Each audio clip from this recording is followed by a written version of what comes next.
All right, ladies, welcome back to this very special episode of the Liberated Latina podcast. I'm actually bringing on a guest again. She was so damn powerful the first time. And since then, I actually completed Stevie's year-long mentorship program. And the journey that I went through in that container was so profound. And I'm still really enjoying the fruits of that work to this day. And I am so honored that Stevie, you were so open to come on here and like share this journey, because the work that you do and how you do it is so, like, when I think of you, I think of magic. It's just so magical, the transformation that you're able to hold for people. And I am profoundly changed just thinking about where I was last year to where I am today is like so different, and my world is so different. So thank you so much for coming on here and being open to sharing about not just this journey, but how you really hold people. And I'm excited for what everyone is going to be able to take away from this. Oh, well, before I even begin, I'm just so thrilled to be here and honored to be here. One, because it's you. And I feel like over the year that we worked together, we built such a deeply intimate relationship and such a sweet, like connected relationship with each other. And one, it feels really exciting to just kind of go back into our process and relive the magic, you know? But also it feels so good to have had you ask this to come on here and do this, because I've actually never done a podcast. I've been on a ton of podcasts, but I've never done a podcast with a client where we're going back into the framework of how we did the work and kind of the framework I held and the guiding light that I held and the vision I had for you and the work that we did together kind of in the trenches, kind of like breaking the fourth wall or something. Yeah.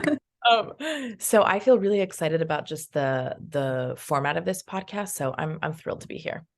Yeah. So before we dive in, I would love for you to share a little bit about how this container came to be, because and I might be unique in this, but I haven't seen a lot of like year-long containers in this way for somatic healing and for embodiment.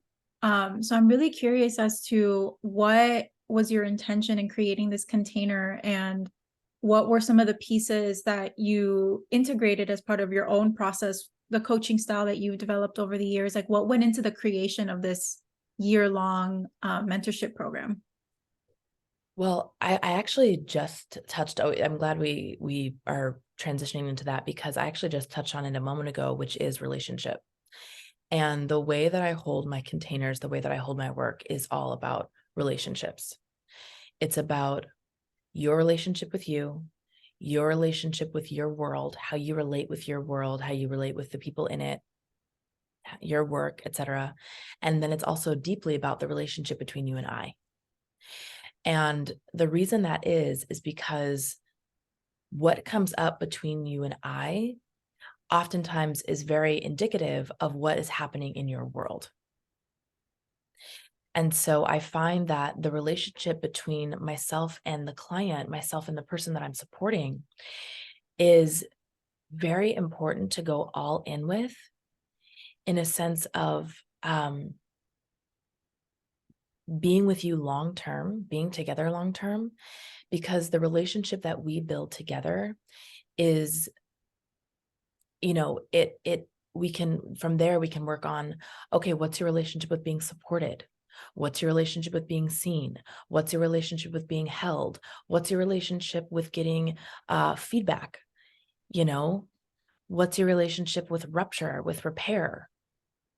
And so we can, for me, the year, that's what it's about. It's about is building the relationship. And before we started working together, Daisy, and before I actually launched the year-long container, I had clients who were doing my 6-month program at the time, but then renewed. And I had a couple clients who'd done a year long, and I just saw the power of what happened in a year. and the relationship that we built and the intimacy that we built and the just the knowingness, like them knowing me and feeling me feeling them. And I was just like, wow, this is not supposed to be 6 months. Like I can feel this is not supposed to be 6 months. And so I launched the year long. And I'm so glad I did, because now all my work with one-on-one clients is a year long. And it's all in the realm of somatics, energetics, breath work, working with the hologram. And it just feels really spacious. We have so much time to be with each other. We have so much time to be in the intricacies of your life, all the parts, business, trauma, family, sexuality, like all these different parts that we get to touch because we have the time and the space to do so, all the different hallways and corridors we can go down and kind of peek into and go, okay, let's bring light to this. Let's bring light to this. So that was my intention with the year. Yeah, that intention was definitely followed through, because the feeling of entering a year-long program is almost like getting to like a hotel after a long, arduous journey there, and you drop your bags and you're like, ah, I made it. Like that's exactly what it felt like entering into a year long. Like, of course, there's all these thoughts about it, right? But the same resistances that I had going into a year long is exactly why I needed to be in a year long, Right. because I wanted it to be now and faster, and I can't settle. I have to keep going. I have to keep going. And like there's so much of that we really got to work through. And especially the part about being seen, which was honestly one of the first, it was the wound that I really felt I wanted to address, like as soon as I got into your container, was around being seen. Yep. And there was just so much of my life where I didn't feel seen. I felt invisible, and I was creating a literal reality where I would go into stores, I would go into restaurants and like keep trying to get attention or raise my hand, and people would just ignore me. Like I was creating a reality where I was not seen. Yeah. And that was the first thing that I knew I wanted to work with you in this year long, because I knew there would be nowhere for me to hide. And I would have to let you all the way in, and I would have to let you see every single piece of me that I thought was too much or was not good enough or wasn't up to par with what, I thought you really wanted to see in me, to be the good student, to be the good client. Right. Right. That good client thing came up a lot, didn't it? Yeah. Not so much toward the end, but in the beginning it did come up quite a bit of we'd touch on something, we'd kind of dissolve some layers of it.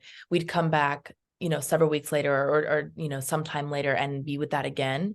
And you would have a lot of resistance going into it because the feeling was, no, we already did this. I'm supposed to have this healed. This is supposed to be done.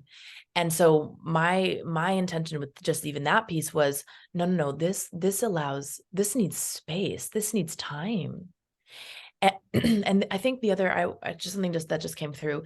The other great part about the year long, and I kind of shared this in the relationship bit, is you're showing me the shape of your wound by how you show up in the container. Oof. So, and so when you, even with that piece right there, when you said, no, we can't, I don't want to do this again. And you got emotional, you're like, I don't want to go into this again. Like, and you got very vulnerable. And I was so appreciative that you shared with me, but the feeling was, no, we can't go into this again because we already did this. I'm supposed to have it done. It's supposed to be done and dusted and healed. And I don't want to be a bad student and a bad client for you. And so it was a perfect timing for me to pause as the coach and go, oh, right. Okay.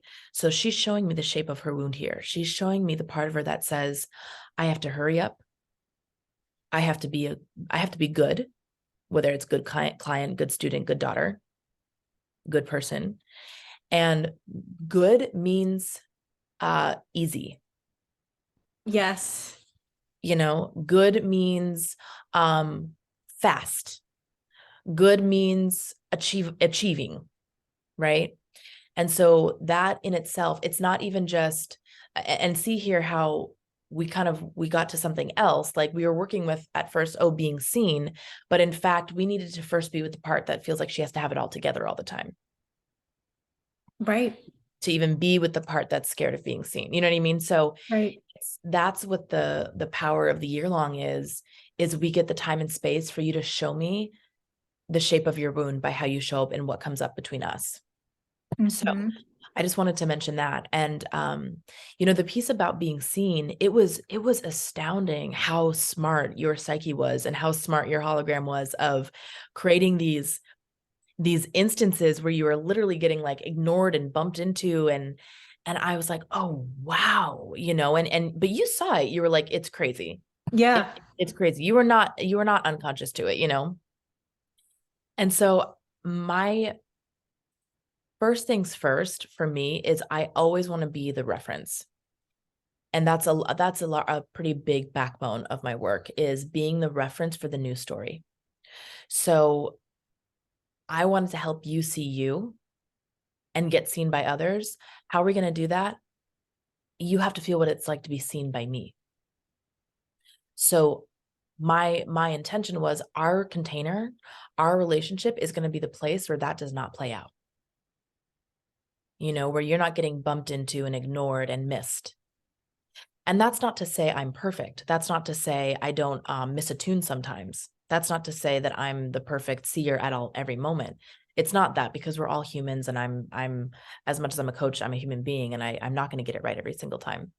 But the intention was letting you feel what it feels like to be seen, so that our container can be a reference for other parts of your life. Yeah. And you were really so good at that, at stopping me and being like, wait, can you let me in? And I remember you told me that a few times, and it really stuck with me. Like, can you let me all the way in? Can you let me all the way in? Yeah. And that was a request that I've never, so nobody's ever requested that from me. Mm-hmm. Like, hey, wait, can you let me in? Like, I want to see this. Can we hold this? Like, you don't have to have this done. Yeah. And that was so healing for me to know that somebody wanted to be let in, and it wasn't about having to show up and not ask for too much from somebody in order for them to love me. Right. Like, oh, Daisy's a good one because she doesn't ask for too much, and like she just does her stuff and she comes in and she has everything done. Right. That's how I've been in relation with people, is not needing too much and not taking up too much space and not asking too many questions, like just like cutting myself off. And that was my defense to feeling like if I were to truly be seen, I would have to let all those parts be seen. And as a little girl, I didn't feel like all parts of me were seen or were Yeah. valued as much as getting things done, achieving the things, doing the things, having the trophies, having it all together, being out in public and just having my shit together. Like that was something that was really profound for me to feel the edges of in this container. Yeah. And to be held with somebody that held that frame of like, no, I see what you're doing. I see the defense, but I'm ready to love on that and to soften that so that you can let me all the way in. And that's when I truly felt seen, really, Yeah. for the first time. Yeah. And that was it's such an honor for me as the person who's being let in, because as much as I'm receiving you and your parts, you're also receiving me. So it's very cyclical. It's this beautiful energy that's flowing back and forth between us. And something that I thought was so beautiful and was like, to me, such a win is, in the beginning, when you were still working with that edge of good student, good client, all those pieces, as you were letting the more messy parts come forward and like letting yourself not be all together, you got to a place where, at first it was like, hi, how are you? I'm good. Da, da, da. And then actually later it became, get on the call. Oh my God, I'm having like the hardest time. Like, but that was, to me, I was like, yes, all parts are welcome. Bring me your mess. Let yourself be held in this part, And so that, it was so cool to watch that transition. Yeah, I remember sometimes I would get on the call and like already be in tears, and you're Yep. like, let's Yep. go. Let's go. Bring Let's it on. go. Yeah, so really the medicine for that was letting you be the reference of what it feels like to be fully seen. Yeah. And also letting you guide me for me to fully value all of the parts of me that I had kind of like cut off from myself because I thought that's not valuable enough to be seen. What it means to be seen is achieving all the things and keeping that train going, but really the need that we discovered as I would go in and like do the inner child exercises was that she just wanted to be seen for her softness and for her warmth and for her wisdom. She wanted to be seen for like the essence that she knew about herself on the inside. Yeah. And that was so profound because I can remember being little in my room and knowing that about myself and really seeing that in myself. But over the years, it's just kind of fallen back to the background noise because in the family construct and therefore what I created later on in life is no, that's not valuable. Nobody wants to see that. Nobody wants to see even your anger, right? No, nobody wants to see your anger. Nobody wants to see like your softness. Nobody wants to see your sensitivity. What people want to see is achievement, Right. trophies, having it Right. all together. So that was a really beautiful coming home of like, wait, I get to really value myself fully. Yeah. And I get to feel what it feels like to be received and also celebrated for that. I'm like, Yeah. yes, Daisy, I see how soft you are and I see how warm you are and I can feel your power and I can feel. So that was really a great reference for me to then take out into the outside world. And it was no coincidence that then I started seeing people see more of that in me. Like, wow, like you're so like you have such a depth to you. Just even the comments that I would get from like my live streams, like you have such a depth to you. You have such a presence to you. Richness. Yeah. And it Yeah. wasn't until I could really own that in myself and I let myself see it and let myself be seen by you in that. Mm-hmm.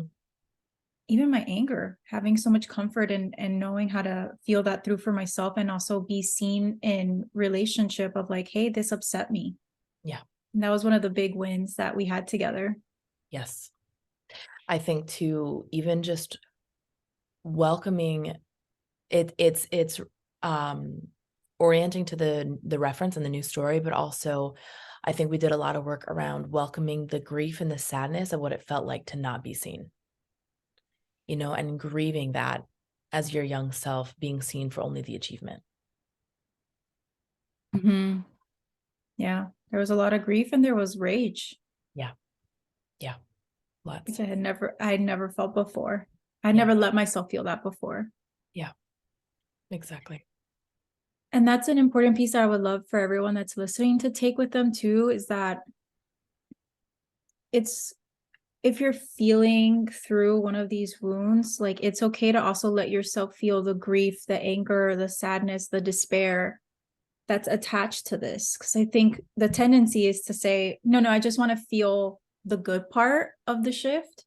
Yeah. But in order to feel the good part of the shift, you have to feel all the emotions of what has it felt like to live in this story? What has it felt like to believe this? Exactly. And that's, I mean, you just kind of spoke to what somatic work is kind of in a nutshell is somatic. Soma means body. And we're working with the trauma pockets, the stagnant energy, the frozen emotion, the stuck emotion that's in the body, in your tissue. And so it'd be easy and it'd be great if we could just kind of go like what you just said to the good part of the shift, that like, no, I get to be this and I get to have this and I get to feel this and I get to be seen, and that's all wonderful. And there's still actually stuck, stagnant emotion, unfelt feelings in your body that are trapped at that belief system. And so if we only go to, no, I get to be this because I just am, that actually is true. You are powerful, you are infinitely abundant, you get to do, have, and be whatever you want, but there's actually still concretely a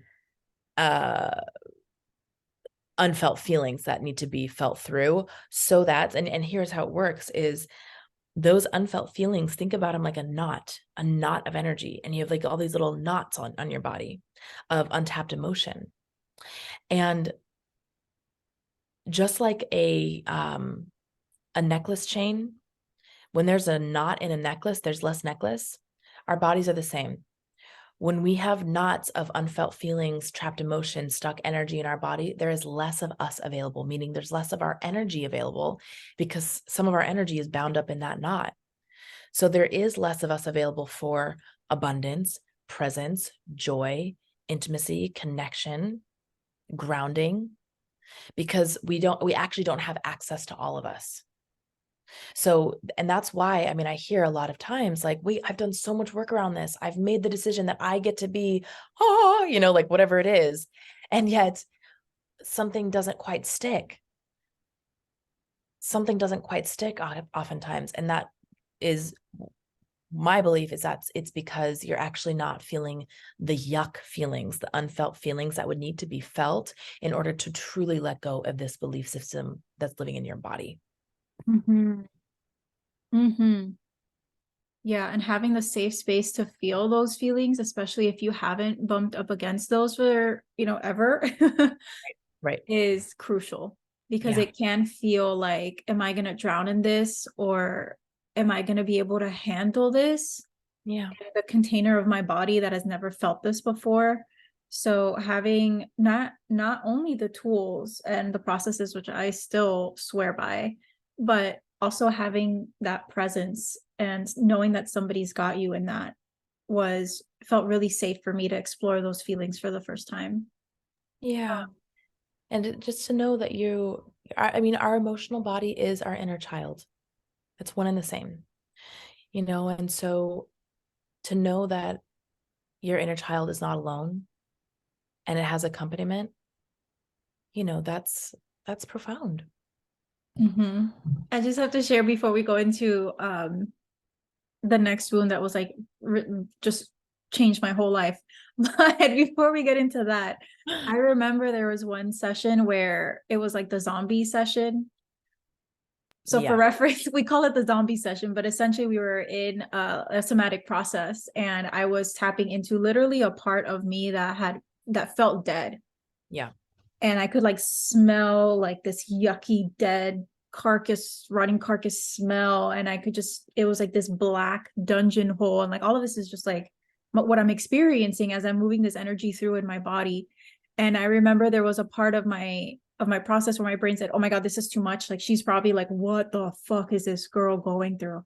And I peeked up and you were leaned all the way in, and you were looking at me with this like amazement, and you were like, yeah, yeah. And I was like, oh my gosh, okay, this is not too much. And I just had No. to shout you out for that, because my brain was freaking out. Like, this girl's going to be like, this lady has some serious issues. Like, I was like, this is Yeah. surely too much. And you were No. like, yes. Yeah. You were leaned all the way in. I was enthralled.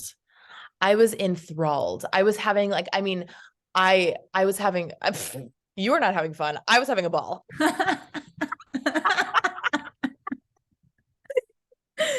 But Oh my gosh. it was truly like, and I know we talked about this the other day, but you were working with a piece of you that had felt like, it was like, I'm trying to fully remember what it was, but there was some part of you, it was like your power, your feminine, or the part of you that's like soft and intuitive, and the part of you that actually had to die in order to be safe, Mm-hmm. in order to be safe in your family system. And so it literally was like, and I didn't, I mean, it's on Zoom, so I can't be totally in the experience, but I could see and I could feel it was like this zombie coming back to life. And it was, it was so potent. And I was so enthralled because I knew, oh my God, she is literally resurrecting some amount of her energy right now. Yep. Like there is a part of her that is coming back to life. And it was just like, I was leaned all the way in because I was in awe. I was in awe and so much excitement for you of this part that had been deadened and had to be deadened in order to be safe. Parts that you thought like were not safe to be welcomed. coming back in, coming alive again. It was the best. That was so fun. In hindsight, it was fun. But yeah, in the moment, I was like, oh my God, what the fuck is But also, happening? but do you remember, I don't know if you remember this too, like after you did some amount of like the resurrecting piece, then it turned into pleasure. Yes. Then it turned into like, oh yeah, my God, this is so pleasurable. Yum, yum, yum, yum, yum. I remember laughing too. There was like this feeling of bliss on the other side. Yeah. But yeah, I just had to shout you out for that. I peeked up and you were like leaned all the way in and you were like, yes. And I was like, okay, good. Oh my gosh. So Stevie, the other area that you really helped me see was the part of me that like consciously I wanted a lot and I want a lot, right? And I Yeah. go for big things. And there's a part of me that is so like I'm so motivated and like determined and I have this big vision for my life and my business and all of that. But what you helped me see was that there was a big part of my unconscious that was not on board with that. Yeah. And in my family system, what I learned growing up was that if you have too much, those that get too much, that have too much, that ask for too much are quote unquote bad and wrong, Selfish. selfish, greedy, Uh-huh. assholes. And those of us that don't ask for too much or don't get what we want, go without, just always kind of, they maybe get a little bit, but they always kind of go without. They don't get the full plate. They don't get all that they want. Everything that they want is kind of like always a little bit away. Like basically, you're good if you go without and you don't have. Yeah.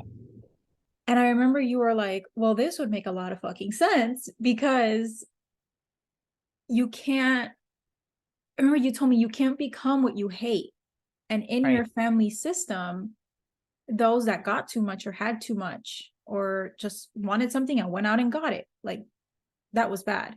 That was Yeah. bad. And we're good because we don't do that. We always kind of go without. We let other people have and we go without. Yeah. Yep. This is incredible because and this happens a lot, in my work that I see. I mean, myself even, too.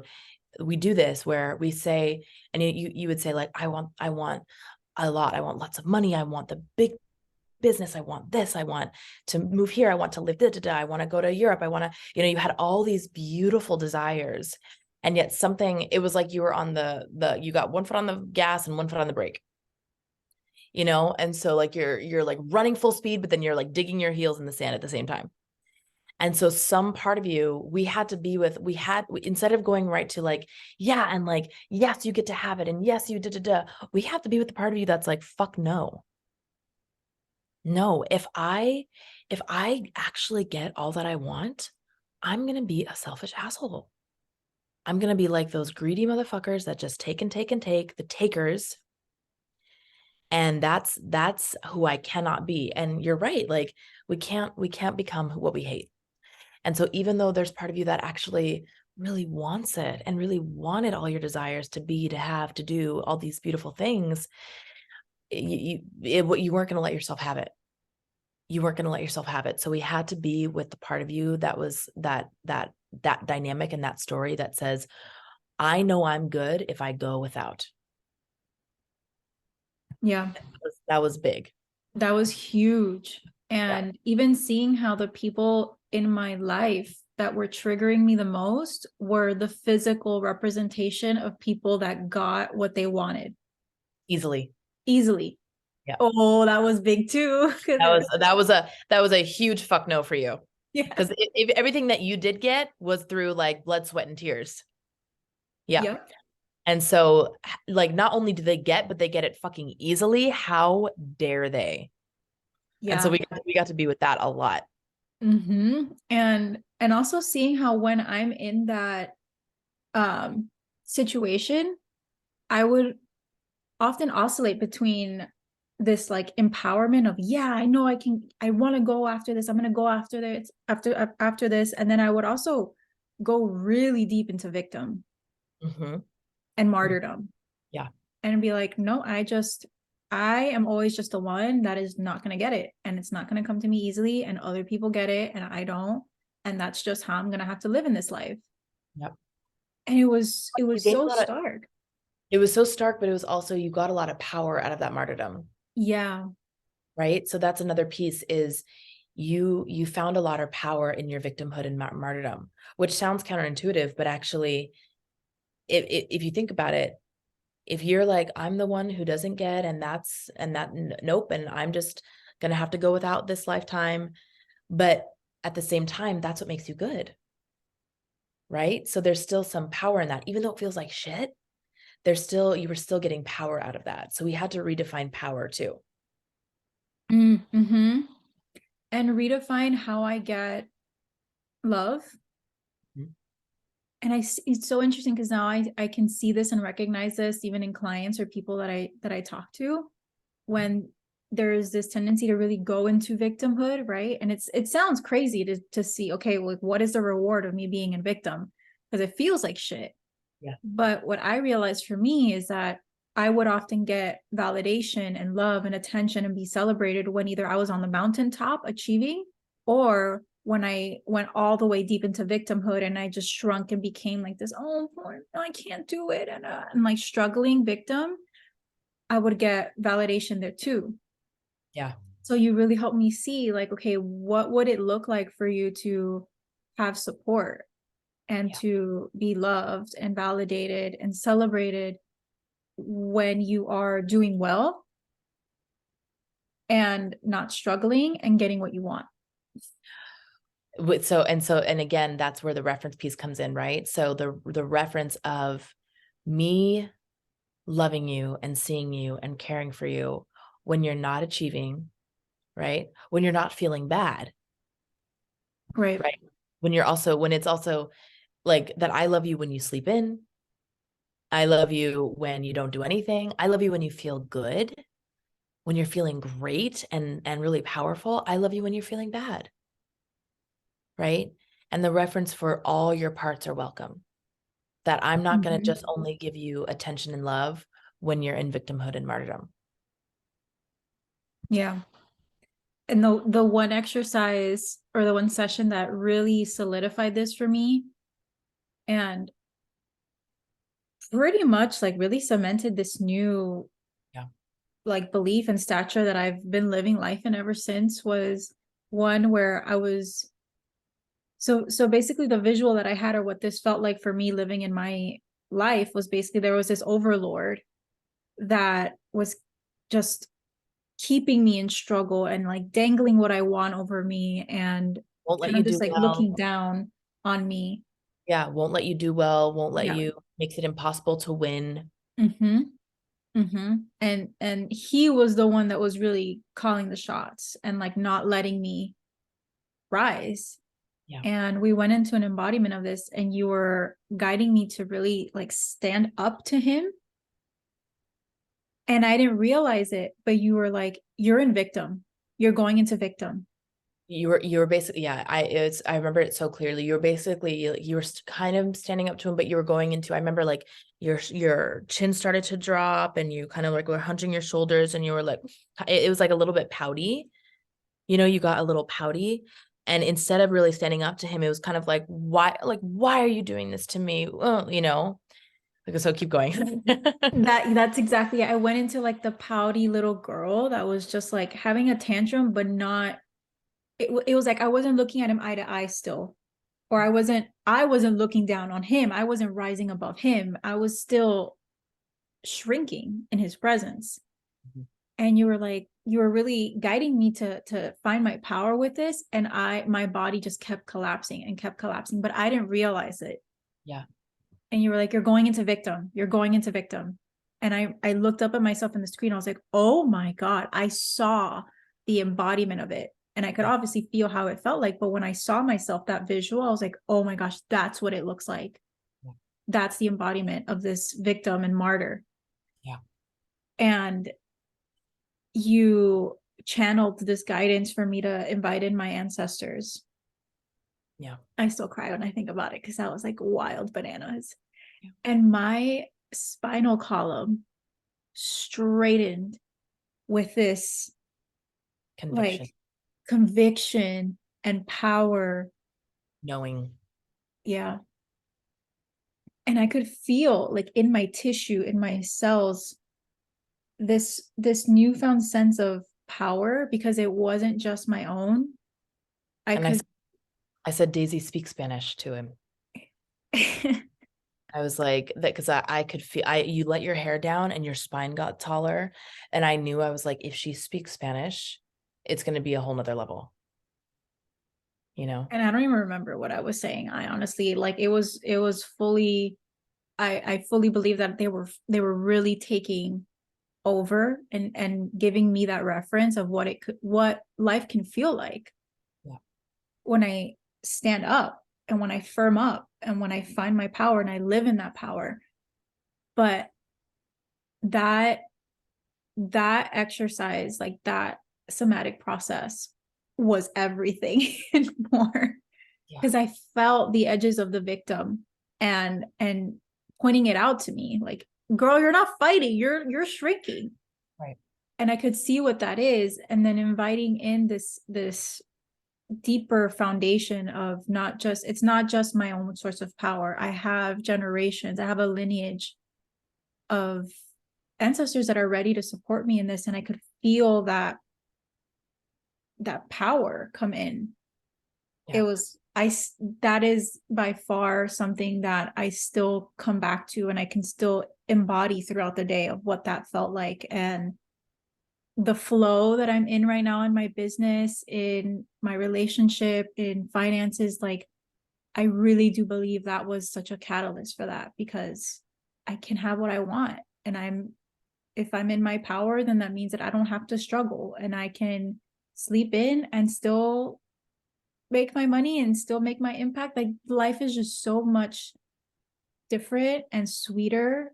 And I feel myself kind of in this slower pace, not because I'm hiding or avoiding, but because when I'm connected to my power, I don't have to rush and I don't have to chase.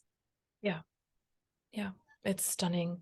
It's so stunning. And I I think another part of this in my recollection too, is with that, specifically with that piece around, I don't get to have, that then sends you into victimhood and martyrdom. I think we also really, and you mentioned it before, but like that's where we really connected to the rage of little girls should not be told that they don't get to have anything in this world, and letting yourself feel the rage of, hell no, that is not okay. That I have been living into a story that says I don't get to have. I go without and that makes me good. Like, that's not okay. And so connecting with the rage of that's not okay was a big part of it too. Definitely.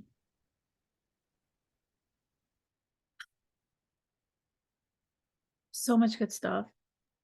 And I'm just having a moment right now where I feel so grateful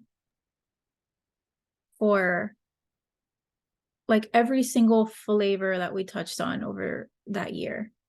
Um,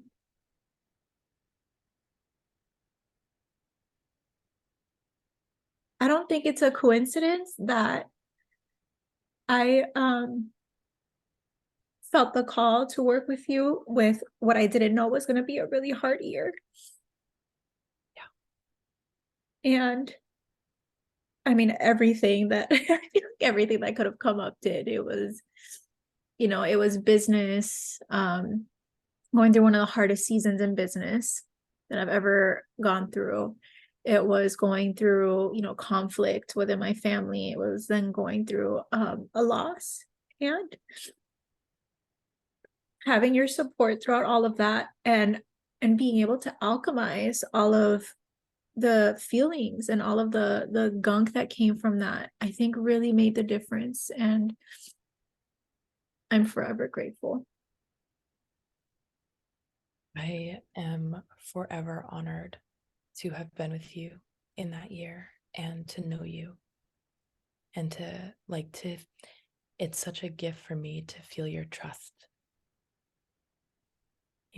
Like that's our relationship is, to me, like such a incredible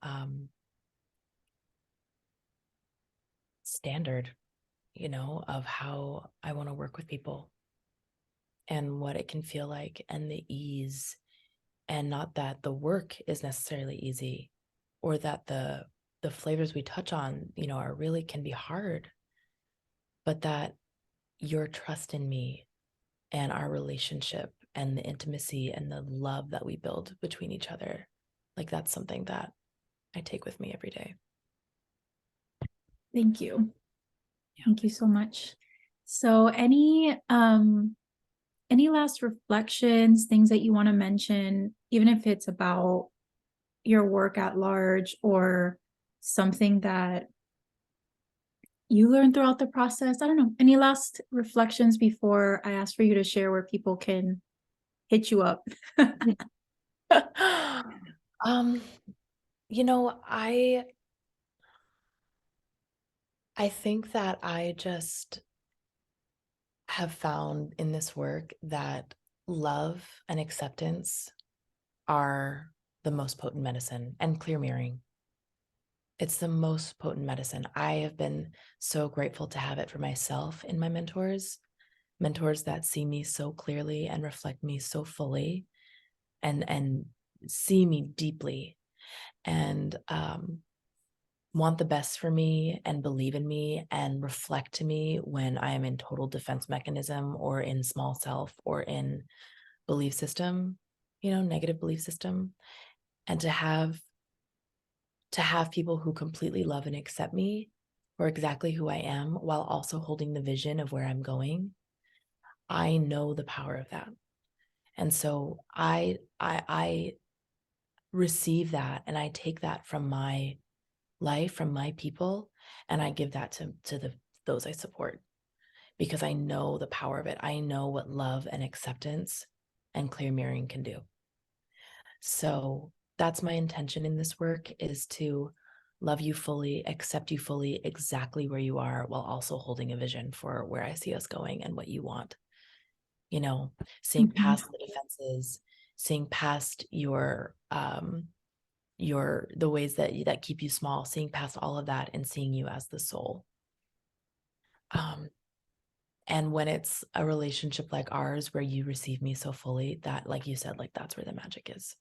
And like you, Daisy, your energy of being so willing and so available and so open, and saying, yeah, I want to know more, I'm willing to look.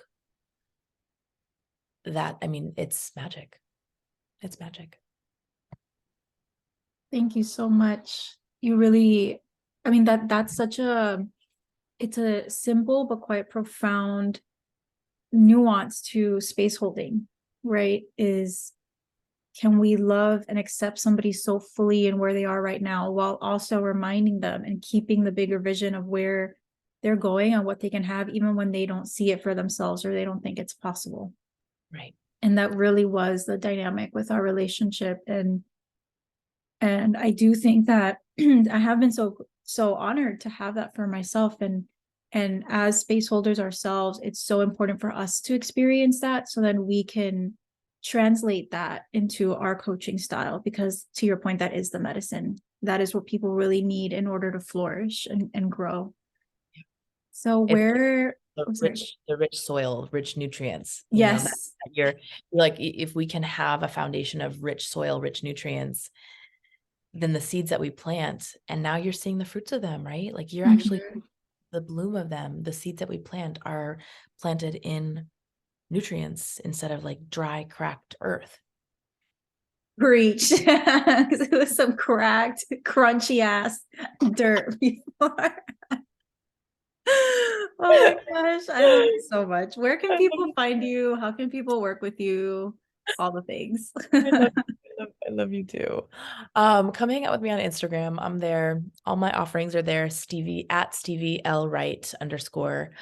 I have space open for my one-on-one year-long container, but I also have many ways to work with me. I have an incredible course called Embodied Confidence that is just my baby. that it's just it's just my process and my step-by-step formula of how I've cultivated, created, nourished, developed true authentic confidence from the inside out. And it's something that I'm so proud of. We've had about almost 100 students go through that, and the transformation, I know the transformation is just crazy. So that's there. I also have the breath channel, which is my donation-based breathwork membership. If you want to just kind of get started in somatic embodiment and you want like a place where you can just plug in, go watch videos. There's a VIP version of that membership that is $77 a month, and that comes with 3 calls with me a month. So there's lots of different ways to plug into my world. It's all on my Instagram and my website. And also if you're not feeling called to play with me right now, but you just want to say hi, come say hi, because I like connect. Yes, you're so DM friendly, which I always appreciated. And I'll have all the links to that. I have a link for the breath channel, and I'll put all of that in the description. Stevie, thank you so much for being here. This was such a joy to be able to give this type of content on this podcast. And thank you for being so open and willing to share this behind the scenes of what took place together. And thank you for being so open. This is really vulnerable. And there's so many moments in this where I was like, oh my God, her audience is going to be so filled by this and so related, like felt so seen and nourished by this. So I'm excited for it to come out. Me too. All right, everybody, I'll catch you all in the next episode. Be sure to drop a review on your way out, and we'll see you soon. Bye.